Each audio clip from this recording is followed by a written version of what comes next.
Pinakamahusay na aklat sa pag-i-invest sa real estate. Paksa ng episode ngayon. Sumisid tayo.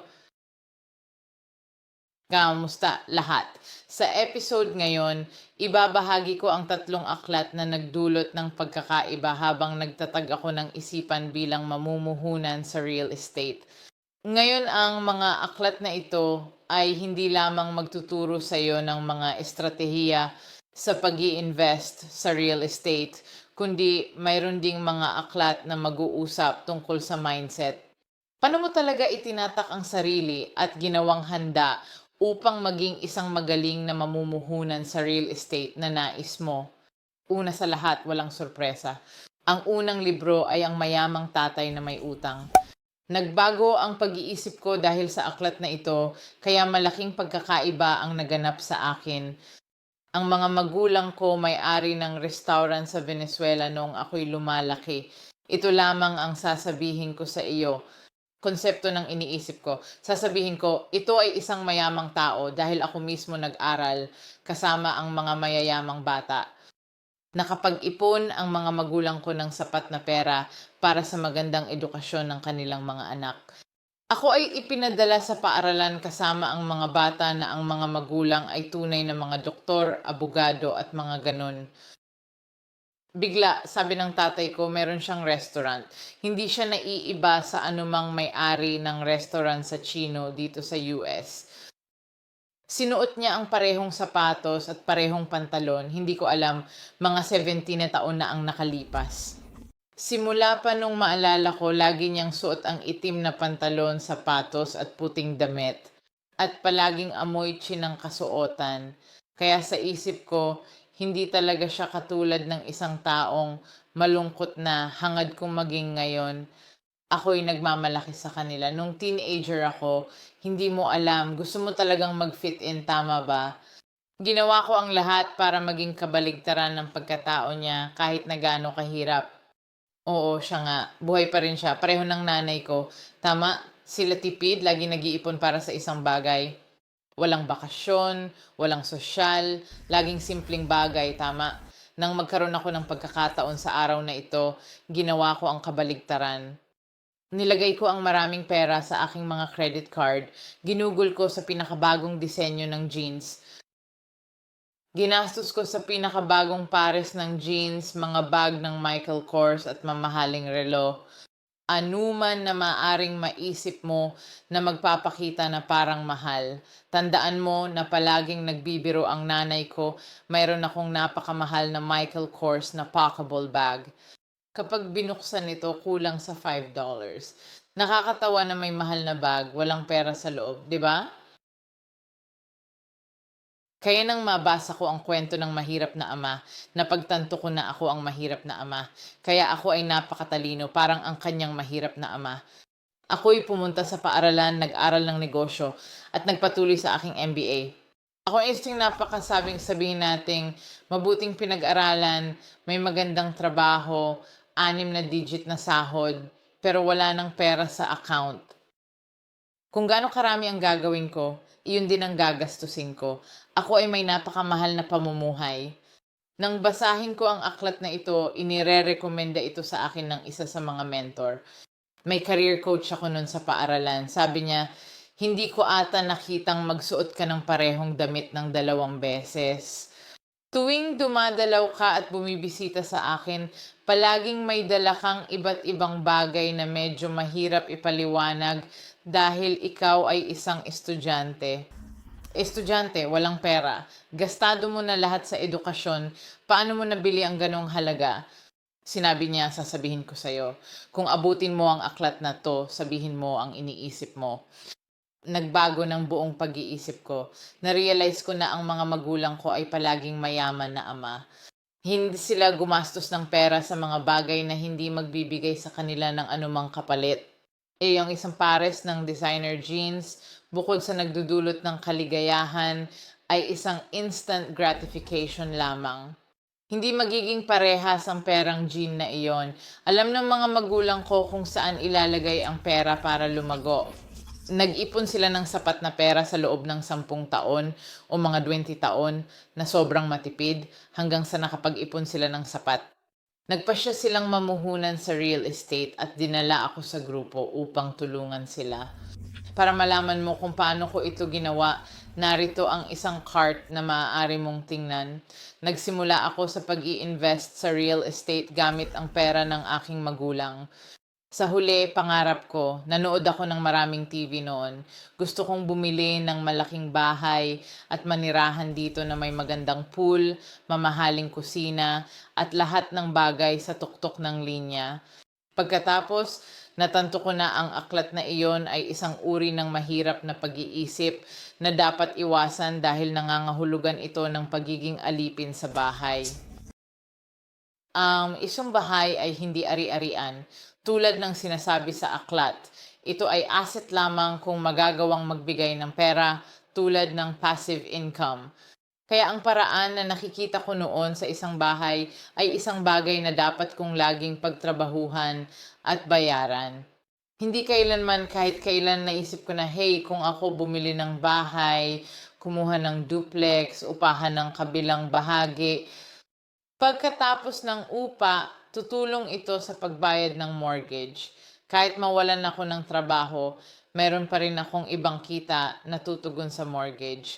Kaya mas kakayanin ko ito. Kaya doon ko naisip, okay, kaya ang isang bahay ay talagang hindi isang ari-arian. Ano pa, nagsalita siya tungkol sa iba't ibang konsepto, kasama ang pagpapatakbo ng pera. Tama, kaya naman, isa pang sandali ng pagkasira para sa akin. Na-realize ko, hintayin, sa lahat ng panahong ito, sa edukasyon, mga sertipikasyon, at bagay na gaya nito, sa karera, paano nga ba ako kikita ng pera para sa akin? Nagtatrabaho ako para sa pera. Kung hindi ako pumunta sa trabaho, walang kita. Wala akong paparating sa akin. Wala akong bagay na dumadaloy sa akin kung pumasyal ako sa trabaho. Ano ang darating sa akin upang tulungan akong masagot ang ilan sa gastusin. Natutunan ko na ang pagbili ng sapatos, magandang at mamahaling kotse, at ang kagustuhang mag-ipon upang makabili ng sariling tahanan ay hindi agad naglalagay ng salapi sa aking daan. Parang kotse ako, maliban kung ipaparenta mo sa Uber or Lyft, hindi ito magiging passive income mo. Kung titigil kang magtrabaho, ang kotse ay aalis at gano'n ang mga bagay, tama? Isa pang aral na natutunan ko mula sa pagbabasa ng aklat ay na ikaw ay may-ari ng isang negosyo. Hindi ibig sabihin malaya ka sa pinansyal. Pumunta siya doon, hindi detalyado. May isa pang aklat na sumasaklaw, pero ang cash flow at business owner quadrant hindi nangangahulugang malaya ka. Ang negosyo ay maaaring payagan kang kumita nang walang iyong presensya dahil sa mga sistema na nakasetup na bibili sa iyo ng oras para sa ibang mga bagay. Buod ng sakop ng aklat, inire-recommenda ko ito. Maaari mong gawin ito sa pamamagitan ng pagdinig tulad ng nabanggit ko sa video. Makakatipid ka ng oras habang nakikinig sa aklat o kumuha ng hard copy para sa ibang mga gawain. Ang link nasa ibaba rin ay maaari kang mag-flip sa mga pahina at mas matuto pa. Sa madaling salita, hindi sapat ang aking buod sa aklat. Nakakabaliw ito. Hindi talaga nagbibigay ng mga hakbang sa'yo. Ito ang dapat mong gawin para magsimula sa real estate. Nagsasalita siya tungkol sa pagbabago ng pag-iisip, kung paano siya nasangkot sa real estate, pagtayo ng kayamanan sa pamamagitan ng pag-i-invest at pagbili ng real estate, at kung paano siya nagsimula dahil sa kakulangan ng pera. Siya ay swerte dahil may dalawang tatay. Tama ba na siya ay may dalawang tatay? Mayaman at mahirap na ama, kumuha ng pinakamahusay sa dalawang mundo at nagpa siyang magtayo ng isang imperyo. Unang libro, Mayaman na Tatay, Mahirap na Tatay ni Robert Kiyosaki. Pangalawang gusto ko wala sa real estate. Ito ay higit sa isang libro na nagsasalita tungkol sa pag-iisip at pag-uusap sa negosyo. Lahat sa iyong paligid ay naaapektuhan ng iyong pag-iisip at ang paraan nito. Ang libro na iyon, 7 kaugalian ng mga epektibong tao, isinulat ni Stevie Covey. At mayroon siyang 7 mga patakaran, tama, 7 mga gawi na kung susundan mo ang mga ito, ikaw ay garantisadong magiging matagumpay o kahit nasa karamihan ng mga pagkakataon. Ito yung mga kaugalian na dapat mong ipatupad at gawing bahagi ng iyong rutina upang maging tunay na mahusay sa ginagawa. Matagumpay. Isa sa 7 iyon ang tunay na tumagos sa akin, lalo na dahil ginagawa ko ito mula pa sa una at hindi ko napagtanto na ganito na pala ako. Nang malaman ko, parang binibigyan ko ng pats ang sarili ko sa balikat. Tinatawag itong magsimula sa isip. Kaya para sa akin, dapat magsimula sa layunin na may isipan. Kung mayroon kang layunin, paano mo ito magagawa? Ang pangarap ko matapos ang mga bagay, isa sa isip ko, gusto kong gawin ito, gusto kong magkaroon ng 24 na ari-arian. Sa nakalista na plano mong sawin ang mga mangyayari, walang ideya kung paano ko gagawin, pero gagawin ko tungkol sa pagiging maingat upang makita ang mga senyales o tanda na ibinabato ng buhay sa iyong paraan at kunin ito. Lagi mong itutok ang pansin sa layuning iyon. Tandaan ang dulo dahil anuman ang mangyari, makakarating ka roon. Lahat nakakita ng grapikong iyon sa internet kung saan ang tagumpay hindi palaging tuwid. Pero ganito ang takbo. Kaya hulaan mo, ito ay eksaktong ganito, pero habang nakatuon ang iyong atensyon sa dulo ng pinipilit mong makamit, maniwala ka sa akin, kahit mahirap, palaging may paraan upang makapasok sa landas at makamit ang layunin. Ilan sa iba pang bagay na ibinabahagi niya, ito ay mag-isip ng panalo. Tulad ng nabanggit ko dati sa ilang video ng real estate, ito ay negosyo ng relasyon. Hindi ka pwedeng pumasok at ayusin ang mga bagay para sa iyo lang, hindi para sa ibang taong tumutulong sa iyo. Iyon ang yung ahente sa real estate, ang yung property manager. Dapat ito ay isang patuloy na pagpapakain ng impormasyon o mga bagay na kapakipakinabang sa lahat. Nagtuturo ng benepisyo ng paggawa.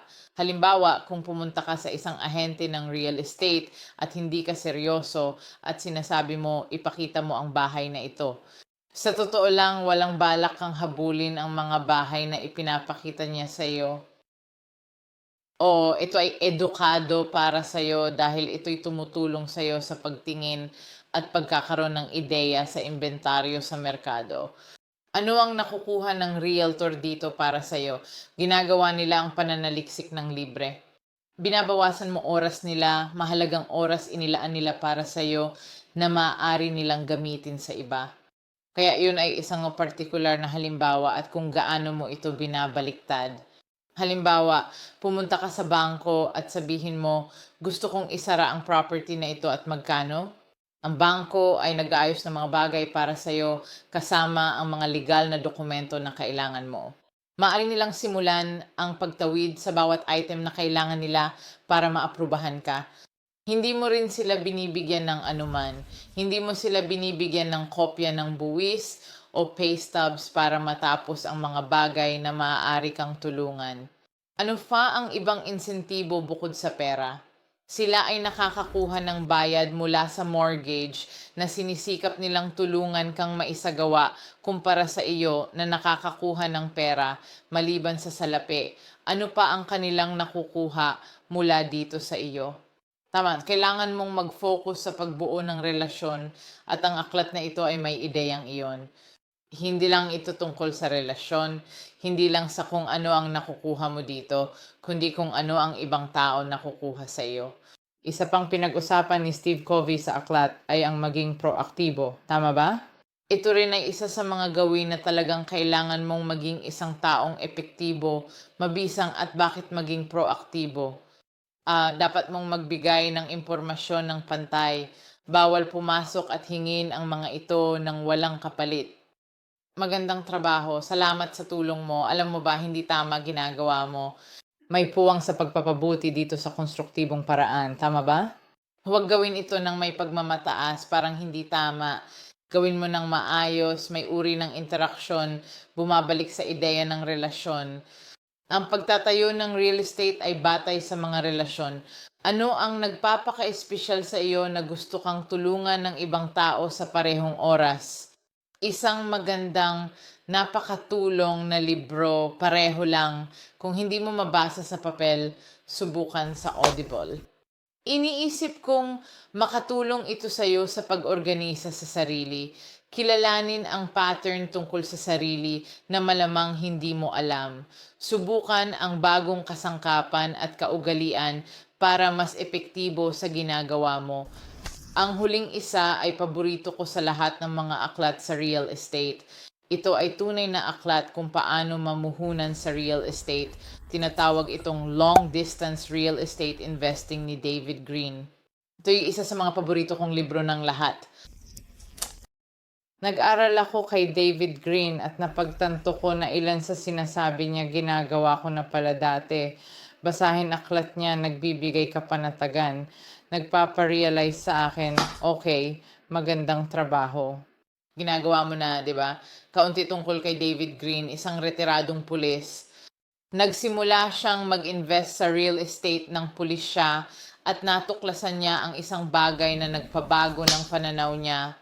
Gumamit siya ng teknolohiya kaya hindi siya nagsimulang mamuhunan sa mga ari-arian sa likod ng bahay. Naglakbay siya ng malayong distansya. Ginamit niya ang iba't ibang mga kasangkapan tulad ng DocuSign, mga ibinahagi ko sa iyo sa ilang ng mga video, Google Earth. Tinuturuan kanya kung paano kolektahin ng upa kahit hindi mo kailangang pumasok sa property at makakolekta ng cash o cheque. Magaling siya. Kaya napagtanto ko na, hey, ilan sa mga bagay na pinag-uusapan niya ay aking ipinapatupad na. Ang DocuSign ay isa sa kanila at nagbigay ng kapanatagan na hindi ako pumunta sa maling landas. Siya rin nagtuturo ng iba't ibang pagkakalkula at kung paano masusukat ang magandang deal kumpara sa hindi gaanong magandang deal at mga bagay na gaya nito. Sinakop niya ang malawak na saklaw at lahat ng mga tanong tungkol sa pondo matapos niyang magpatuloy sa isang malawak na saklaw. Ipinaliwanag bakit gusto ng ilang bangko panatilihin ang tiyak na pautang hindi hihigit sa 10. Ano ang nangyayari sa likod pagkatapos mong pumirma ng utang? Paano ibinebenta sa ibang? Tinuturuan ka pa niya kung paano mag-pitch sa bangko kapag umabot ka sa puntong iyon o bagong investor ka. Tinuturuan ka niya kung ano isusulat sa email, kung paano lumapit sa usapan, kung ano sasabihin sa pautang para maging tunay na nakakaakit at ipakita na ikaw ay nag-a-apply ng isang sitwasyong win-win. Hey, ikaw, pasok ka. Hey, papasok na ako. Kailangan kitang hiramin ng pera pero bilang kapalit, gagawin ko ito para sa iyo. Hindi ito isang bagay na hindi maaaring bawiin. Ito ay madaling gawin sa iyong dulo. Lubos kong pinapayuhan ang aklat na ito. Sa tingin ko, si David Green nagretiro na bilang isang pulis at nag-i-invest sa real estate. Suriin mo ang libro niya ng 100%. Kung walang oras kang basahin ng papel, may pagsasalin palagi. Nakinig ako sa kanyang aklat 3 beses na sa puntong ito. Tuwing nakikinig ako, palaging may bagong natutunan ako mula rito. Kaya iyon na lang muna. Ang 3 libro. Ang mga libro sa real estate na maaari mong gamitin at sana'y makakita ka ng mahalagang nilalaman. Kung may kakilala kang makikinabang, ipasa ang video sa kanila. Pindutin ang subscribe at like button sa ibaba. Makikita kita sa susunod. Ingat. Paalam.